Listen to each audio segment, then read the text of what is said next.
Bonjour les amis, alors aujourd'hui, qu'est-ce qu'on va faire?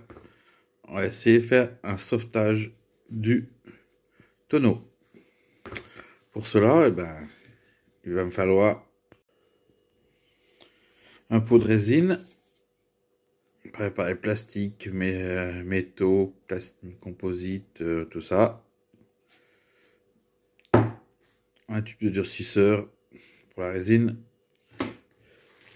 Et puis de la toile renforcée,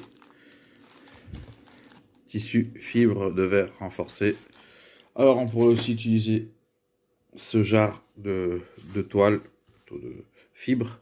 On trouve souvent cela, mais bon, c'est pénible à mettre dans le sens que c'est tout effiloché, alors que l'autre vous coupez comme un tissu de vêtements et ça se met pile poil dans le logement que vous avez préparé.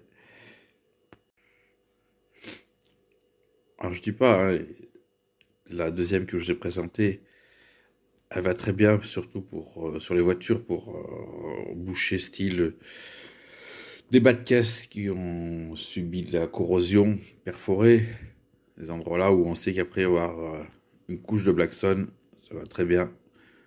Après pour des trucs qui sont voyants, moi je vous conseille plutôt le tissu tressé.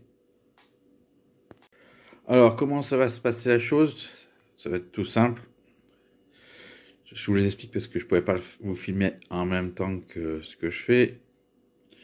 Donc, je vais passer de la résine. Une fois que j'ai posé la résine, j'applique la bande de 13 cm 5 de tissu. Je fais le tour. Et une fois que j'ai fait le tour, je re-enduis par-dessus de résine pour tout noyer. Et je ferai la même chose pour cette face. Voilà, j'ai mis la bande. Première couche. J'attends que ça tire un peu. Et après, je passe à la deuxième couche finale. Et voilà comment on fait sécher uniformément la résine en faisant tourner le tonneau. Et donc voilà, je vous présente un tonneau sauvé. Voilà, tout passé à la résine. Alors je ne vais pas m'amuser à le poncer, ça sert à rien. Ça a été déjà fait pour ainsi dire uniformément, sauf à certains endroits comme ici, mais c'est normal, c'était la jointure des deux parties de la toile. Voilà. Maintenant il ne reste plus qu'à reprendre le nettoyage quand il y en aura. En espérant que cette vidéo vous ait plu, je vous dis en attendant à la prochaine. Ciao.